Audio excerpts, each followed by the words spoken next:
Advocate Suresh Kumar, നമസ്കാരം. നമസ്കാരം.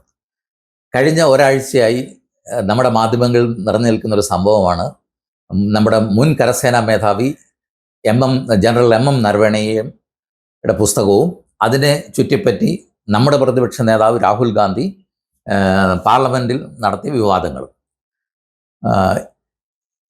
Republic ടിവിയുടെ പ്രവർത്തകയായ അലിഷ നായർ ഒരു ഇൻ്റർവ്യൂവിൽ, നരവണയുമായുള്ളൊരു ഇൻ്റർവ്യൂവിൽ പറയുകയുണ്ടായി. അതിനെ തുടർന്നുണ്ടായ സംഭാഷണങ്ങളിൽ പറയുകയുണ്ടായി, അദ്ദേഹം എല്ലാ വിവാദങ്ങളും ഷോർട്ട് ബാക്ക് ചെയ്തു, എല്ലാം ക്ലിയർ ചെയ്തു. താങ്കളുടെ അഭിപ്രായം എന്താണ് ഇതിനെക്കുറിച്ച്? അലിഷ നായർ അദ്ദേഹത്തെ വളരെ ഷോർട്ട് ഇൻ്റർവ്യൂ ആണ് എടുത്തത്. അത് കഴിഞ്ഞ ശേഷം അവർ റിപ്പബ്ലിക് ടിവിക്ക് വേണ്ടി റിപ്പോർട്ട് ചെയ്യുമ്പോൾ നമ്മുടെ അർണാബ് ഗോസ്വാമി പറഞ്ഞത് Naravane has hit back and cleared all doubts എന്ന് പറഞ്ഞത്. അതൊട്ടും ശരിയല്ല. അത് വളരെ വസ്തുതാവിരുദ്ധമാണ്. അയാൾ ഒട്ടും ഹിറ്റ് ബാക്ക് ചെയ്തിട്ടില്ല. He was completely evasive to all the questions put forward to him. അദ്ദേഹത്തോട് ആദ്യം ചോദിച്ച question, you have made a statement in your book that not an inch of land has been taken away by China. Do you still maintain? നമ്മുടെ ഇന്ത്യയുടെ ഒരു inch ഭൂമി പോലും China കൊണ്ടുപോയിട്ടില്ല. അത് താങ്കൾ ഇപ്പോഴും അത് തന്നെയാണോ താങ്കളുടെ അഭിപ്രായം? അതിന് അദ്ദേഹം കൊടുത്ത മറുപടി, you should ask a reverse question to Chinese. An answer to that will clear all doubts, all questions. That will answer to that question will satisfy all those who have any doubts on this matter. അതായത് നിങ്ങൾ ചൈനക്കാരോട് ചോദിക്കണം, നമ്മുടെ ഏതെങ്കിലും സ്ഥലം കൊണ്ടുപോയിട്ടുണ്ടോ എന്നുള്ളത്. അതിന് അവർ തരുന്ന answer ഇവിടെ ഉള്ള ആൾക്കാരുടെ ഡൗട്ട്സ് എന്തെങ്കിലും ഉണ്ടെങ്കിൽ അത് ക്ലിയർ ചെയ്യുന്നത്. എന്തൊരു വിരോധാഭാസമായ ഒരു ആൻസർ ആണെന്ന് നോക്കിയേ.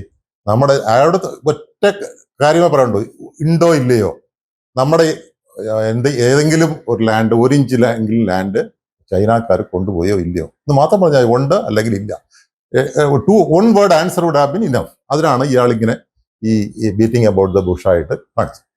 അടുത്ത രണ്ടാമത്തെ ക്വസ്റ്റ്യൻ ചോദിച്ചത്, കാരവൻ ആർട്ടിക്കിളിൽ പറയുന്നുണ്ട്, PM told to you that ജോ ഉചിത് സമച്ചോ ഓ കറോ എന്ന് പറഞ്ഞാണ് ഈ കോൺവെർസേഷൻ എൻഡ് ചെയ്തെന്നാണ് കാരവൻ ആർട്ടിക്കിൾ റിപ്പോർട്ട് ചെയ്യുന്നത്. Is it that PM gave you a free hand or the other way around and embarrassed you as alleged by Rahul Gandhi? അതാണ് രണ്ടാമത്തെ ക്വസ്റ്റ്യൻ ആയിട്ട് അവർ ചോദിച്ചത്. അതായത് എന്താണോ ഉചിതമായിട്ടുള്ളത് അത് ചെയ്തു എന്ന് പറഞ്ഞാണ് പ്രധാനമന്ത്രി സംഭാഷണം നിർത്തിയെന്നാണ് കാരവൻ റിപ്പോർട്ട് ചെയ്യുന്നത്.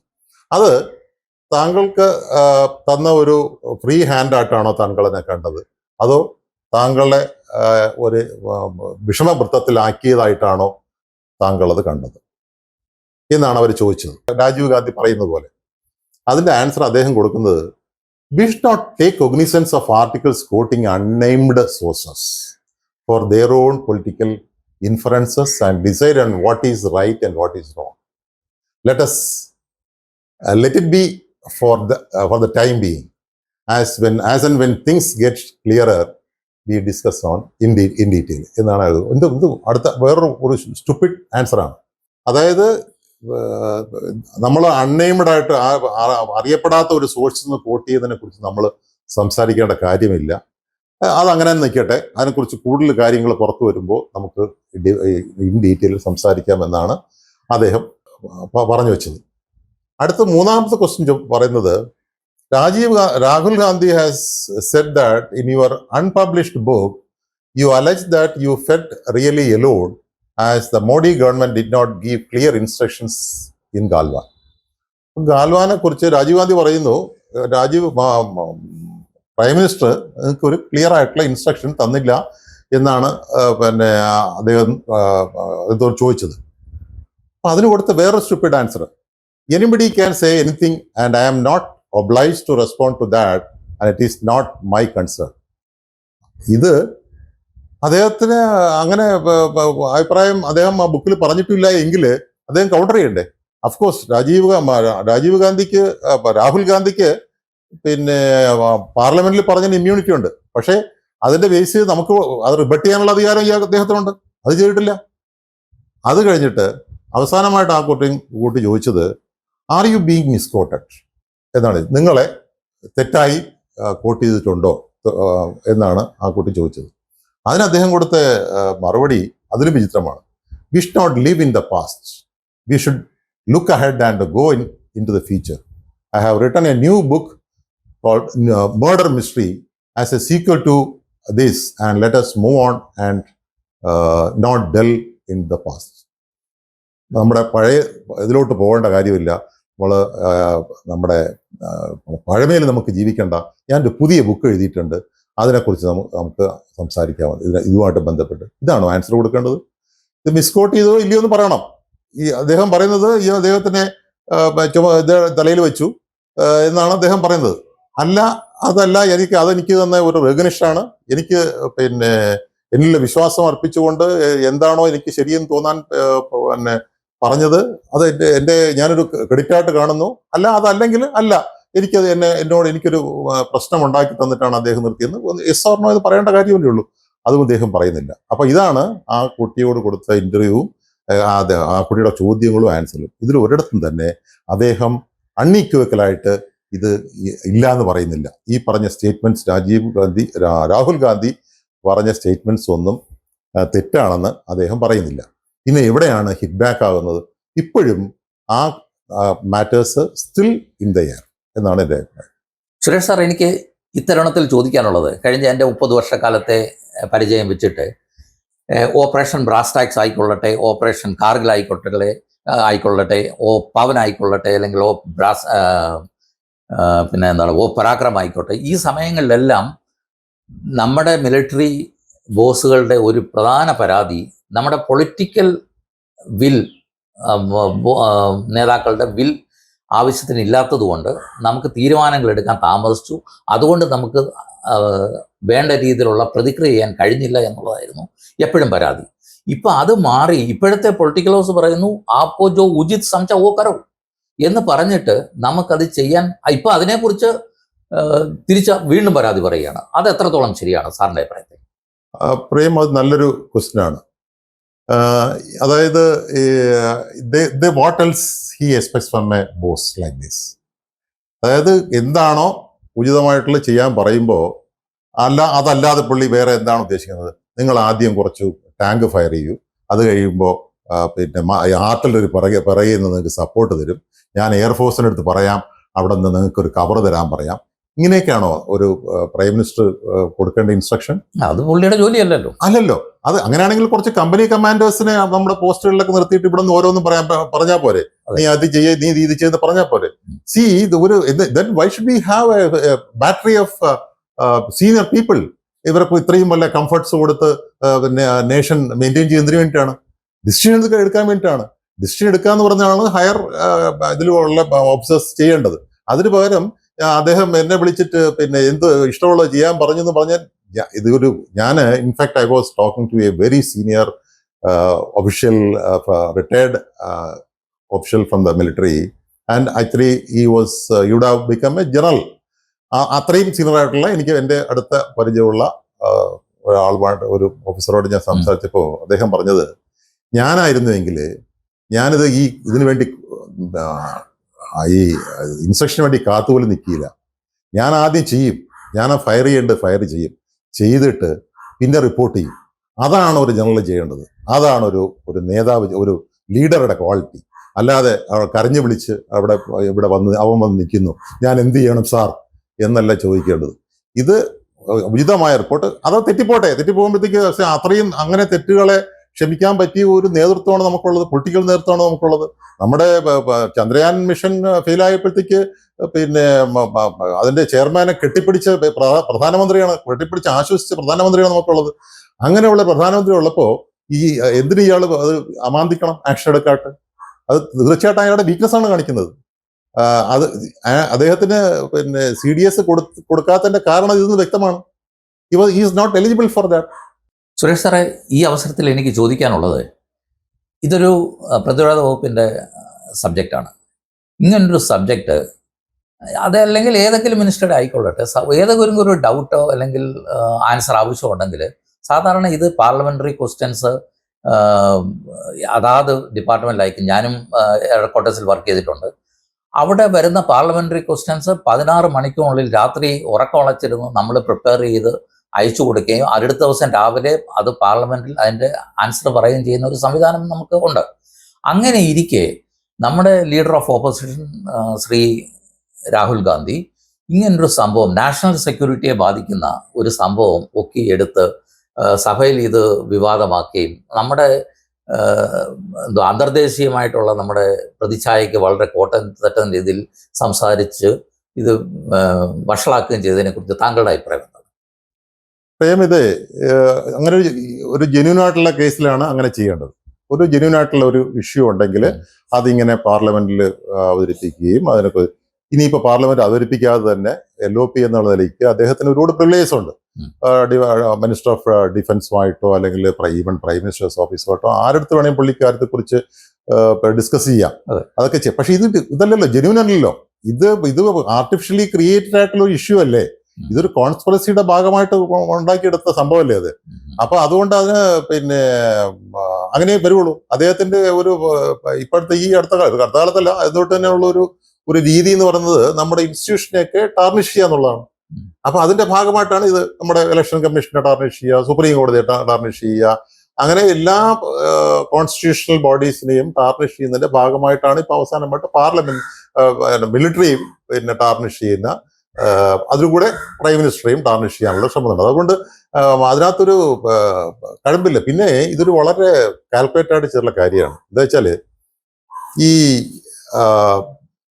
ബുക്ക് പാർലമെന്റാണ് പൊക്കി കാണിച്ചത്. അതെ, പാർലമെന്റിൽ പൊക്കി കാണിച്ച് പബ്ലിക്കിൽ കാണിച്ചില്ല. എന്തുകൊണ്ട് കാണിച്ചില്ല? പബ്ലിക്കിൽ കാണിച്ചു കഴിഞ്ഞാൽ ഇതിനെതിരെ കേസ് കൊടുക്കുക, അയാൾക്കെതിരെ കള്ള ഡോക്യുമെന്റ് ഉണ്ടാക്കിയതിന്. അതുകൊണ്ടാണ് അത് പാർലമെന്റിൽ മാത്രം ചെയ്തത്. ഇത് ശരിക്കും പറഞ്ഞാൽ ഒരു എന്താണ്, ഒരു CDS, ചീഫ് ഓഫ് CDS കിട്ടാത്ത ഒരു മിലിറ്ററി ഓഫീസറും ഒരു പ്രൈം മിനിസ്റ്റർ ആകാൻ പറ്റാതെ വേദനിച്ച് കിടക്കുന്ന ഒരു പ്രതിപക്ഷ നേതാവും തമ്മിലുള്ള ഒരു രഹസ്യ അജണ്ടയാണിത്. ഒരു ഒത്തുകളിയാണിത്. അപ്പൊ അതുകൊണ്ട് അതിങ്ങനെ വരുള്ളൂ. അതാണ് എൻ്റെ കാര്യം. അഡ്വക്കേറ്റ് സുരേഷ് സാറേ, ഈ പുസ്തകത്തിൻ്റെ പ്രകാശനവുമായി ബന്ധപ്പെട്ട് ചോദിക്കുകയാണെങ്കിൽ, ഈ general MM Naravane official secret act 1923 applicability ഉള്ള ഒരാളാണ്. അത് തന്നെയുമല്ല, ദേശീയ സുരക്ഷയുമായി ബന്ധപ്പെട്ട കാര്യങ്ങൾ വെളിയിൽ കൊണ്ടുവരുന്നതിന് ചില ലിമിറ്റേഷൻസ് ഉണ്ട്. അത് ആർമി ആക്ടോ എയർഫോഴ്സ് ആക്ടോ എന്ത് തന്നെ ആയിരുന്നു. അങ്ങനെയുള്ള ഒരു പുസ്തകം ഇപ്പം എൻ്റെ അറിവിൽ, അല്ലെങ്കിൽ ഇപ്പോഴത്തെ അറിവിൽ, ഇങ്ങനൊരു പബ്ലിക്കേഷന് അനുമതി കിട്ടിയിട്ടുമില്ല. അങ്ങനെ ഇരിക്കെ ഇതിപ്പോൾ ഇങ്ങനെ കൊണ്ടുവന്ന് പ്രശ്നങ്ങളുണ്ടാക്കി, വിവാദമാക്കി, ഇതിൻ്റെ ഈ പുസ്തകത്തിൻ്റെ ഭാവി എന്താവും, അല്ലെങ്കിൽ ഈ ആളുടെ ഭാവി എന്തായിരിക്കും ഇതിനെക്കുറിച്ച്? ഈ പുസ്തകത്തിന്റെ ഭാവി എന്തെന്ന് പറയാൻ ഞാൻ ആളല്ല, കാരണം അത് സർക്കാർ തീരുമാനിക്കുന്ന കാര്യമാണ്. പക്ഷേ ഞാൻ എൻ്റെ അടുപ്പമുള്ള 2-3 സീനിയർ മിലിറ്ററി ഓഫീസേഴ്സുമായിട്ട് സംസാരിച്ചു. അവർ പറയുന്നത് ഇതിനങ്ങനെ പ്രത്യേകിച്ച് പരിധിയൊന്നും ഇല്ലെന്നാണ് പറഞ്ഞത്. Life long. അതായത് ഒരു ഗവൺമെന്റ് ഒരു ഓഫീസറിൽ ഒരു വിശ്വാസം അർപ്പിച്ചു കഴിഞ്ഞാൽ that is four life long. അദ്ദേഹത്തിന് 2 വർഷം കഴിയുമ്പോഴത്തേക്ക് എനിക്ക് അതിൻ്റെ ആ വിശ്വാസം മാറ്റാം, ഇതൊന്നും പറ്റാൻ പറ്റില്ല. പിന്നെ അത് മാത്രമല്ല, ഒരു കാര്യം നമ്മൾ ഓർക്കേണ്ടത്, ഈ മിലിറ്ററി ഓപ്പറേഷൻസ്, അതുപോലെ റോയുടെയൊക്കെയുള്ള രഹസ്യമായിട്ടുള്ള ഓപ്പറേഷൻസ് ഒക്കെ ഓവർനൈറ്റ് ചെയ്ത് തീർക്കുന്ന ഒരു പ്രോജക്റ്റ് അല്ല. ഒരു പ്രോജക്റ്റ് എടുത്തു കഴിഞ്ഞാൽ അതിന് ഒരുപാട് പ്രിപ്പറേഷൻസ് നടത്തണം. അതിനൊരുപാട് എന്താ പറയുക, നമ്മുടെ ബാക്ക്ഗ്രൗണ്ട് വർക്കുകൾ ചെയ്യണം. ഇതൊക്കെ ചെയ്യുന്നത് it will run 2 years, 5 years, 6 years ഒക്കെ ആയെന്ന് വരാം.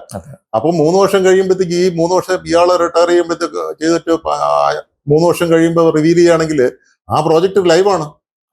അപ്പോൾ അതെങ്ങനെ പറയാൻ പറ്റും?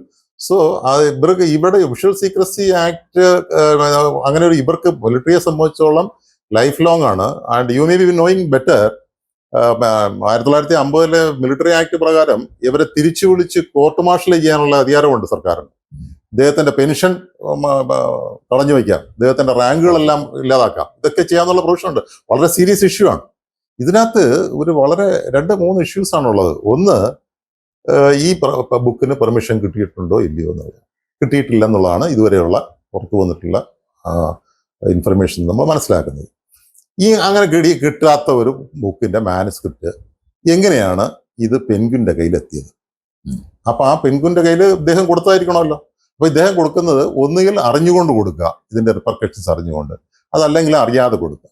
അറിയാതെ കൊടുക്കുക എന്നൊക്കെ പറയാൻ പറ്റില്ല. ഇത്രയും വളരെ ഇത് അദ്ദേഹത്തിന്റെ കയ്യിൽ നിന്ന് അങ്ങനെ അറിയാതെ ഇതിന്റെ റിപ്പർക്കഷൻസ് അറിയാതെ കൊടുത്തു എന്ന് നമുക്ക് വിശ്വസിക്കാൻ പറ്റില്ല. കാരണം ഇതൊക്കെ പിന്നെ ഇത്രയും വളരെ സീനിയർ ആയിട്ടുള്ള officer, he should be aware of the repercussions.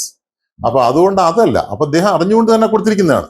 ഇനിയിപ്പം പെൻഗ്വിൻ ഇപ്പൊ കൈയഴി, പെൻഗ്വിൻ പറയുന്നത് പബ്ലിഷ് ചെയ്തിട്ടില്ലായിരുന്നു. അങ്ങനെയാണെങ്കിൽ ഈ ബുക്ക് ഇങ്ങനെ ഒരു പ്രിന്റഡ് ബുക്ക് ഇദ്ദേഹം പാർലമെന്റിൽ പൊക്കി കാണിച്ചു, അത് ചോദ്യം ചെയ്യേണ്ട കാര്യമല്ലേ? അത് പാർലമെന്റിൽ പറഞ്ഞു, പാർലമെന്റ് ആയതുകൊണ്ട് ഇമ്മ്യൂണിറ്റി ഉണ്ടെങ്കിൽ തന്നെയും അത് ചോദ്യം ചെയ്യപ്പെട്ട ഒരു കാര്യമാണ്. അപ്പൊ ഇതിനകത്ത് വളരെ വ്യക്തമാണ് ഈ രണ്ടുപേരും തമ്മിൽ കൂടിച്ചേർന്നുകൊണ്ടുള്ള ഒരു കോൺസ്പിറസിയുടെ ഭാഗമായിട്ടാണ് ഇത് വന്നിരിക്കുന്നത്. അപ്പോൾ അത് ഗവൺമെന്റ് വളരെ സീരിയസ് ആയിട്ട് എടുക്കേണ്ട ഒരു കേസാണ്. അത് അതിൻ്റെ ശരിയായ അർത്ഥത്തിൽ ഉൾക്കൊണ്ടുകൊണ്ട് അതിന് വേണ്ട നടപടികൾ എടുക്കണമെന്നാണ് എനിക്ക് ഇക്കാര്യത്തിൽ പറയാനുള്ളത്. സുരേഷ് സാർ, ഇത്രയൊക്കെ പറഞ്ഞ സ്ഥിതിക്ക് എനിക്ക് ചോദിക്കാനുള്ളത്, ഈ ഇങ്ങനെയുള്ള ഒരു അവസരത്തിൽ നമ്മുടെ ലീഡർ ഓഫ് ഓപ്പോസിഷൻ ഇപ്പം ഈ കാണിക്കുന്ന ഈ ചാബല്യങ്ങളെക്കുറിച്ചും അല്ലെങ്കിൽ അദ്ദേഹത്തിൻ്റെ സ്വഭാവത്തിൻ്റെ ഒരു പ്രത്യേകതയെക്കുറിച്ചും ഒക്കെ താങ്കൾക്ക് എന്താണ് പറയാനുള്ളത്? പ്രേം, അനുവിനയ്ക്ക് നൽകിയ കഴിഞ്ഞ ഒരു ഇന്റർവ്യൂവില് ഞാൻ പറഞ്ഞിട്ടുണ്ടായിരുന്നു അദ്ദേഹത്തിന് ഓട്ടിസം ബാധിച്ച ഒരു ആളാണെന്ന് പറഞ്ഞിട്ടുണ്ട്. അപ്പൊ എൻ്റെ അടുത്ത് ഒരു സുഹൃത്ത് വിളിച്ചു ചോദിച്ചു, അങ്ങനെ വെറുതെ ഓട്ടിസം എന്ന് പറഞ്ഞാൽ മതിയോ എന്ന് ചോദിച്ചു. അപ്പോൾ എനിക്ക് അതിനകത്ത് പറയാനുള്ളത്, ഈ ഓട്ടിസം ബാധിച്ച കുട്ടികൾക്ക് അവർ ചട്ടക്കൂട്ടിനകത്ത് നിൽക്കില്ല, റൂൾസ് ഒന്നും അവർക്ക് ബാധകമല്ല. ശ്രദ്ധിച്ചിട്ടില്ലേ? അവരെ അങ്ങോട്ട് പോകാൻ പറഞ്ഞാൽ അവരിങ്ങോട്ട് വരും, അവർക്ക് ഇഷ്ടമുള്ള പോലെ ചെയ്യും. അപ്പൊ അതാണ് അദ്ദേഹം ചെയ്യുന്നത്. ഇപ്പൊ കണ്ടില്ലേ, നമ്മുടെ ഇമ്പാക്ട് സബ്മിറ്റില് പോയിട്ട് ഈ ആളുടെ ആൾക്കാരെ കൊണ്ട് തുണി ഉരിച്ചത് കണ്ടില്ലേ, ബനിയന് ഊരി പ്രകടനം നടത്തി. അതൊക്കെ നമ്മുടെ ഒരു ഇന്റർനാഷണൽ ലെവലിൽ നമ്മുടെ രാജ്യത്തിന് എന്തുമാത്രം ബാഡ് നെയിം കൊണ്ടുവരുന്ന ഒരു കാര്യമാണ്. അതൊന്നും ചെയ്യാൻ അദ്ദേഹത്തിന് മടിയില്ല. എല്ലാം എങ്ങനെ രാജ്യത്തിന് മോശം ഉണ്ടാക്കുന്ന കാര്യങ്ങൾ ചെയ്യാമെന്ന് റിസർച്ച് ചെയ്തുകൊണ്ടിരിക്കുന്ന ആളാണ്. പിടിച്ചു നിൽക്കുക, അത്രയേ ഉള്ളൂ. അതിനകത്ത് അല്ലാതെ വേറെ ഒന്നും കാണണ്ട. പക്ഷെ നമ്മൾ ശാപമായിട്ട് കാണുക, അത്രയേ ഉള്ളൂ.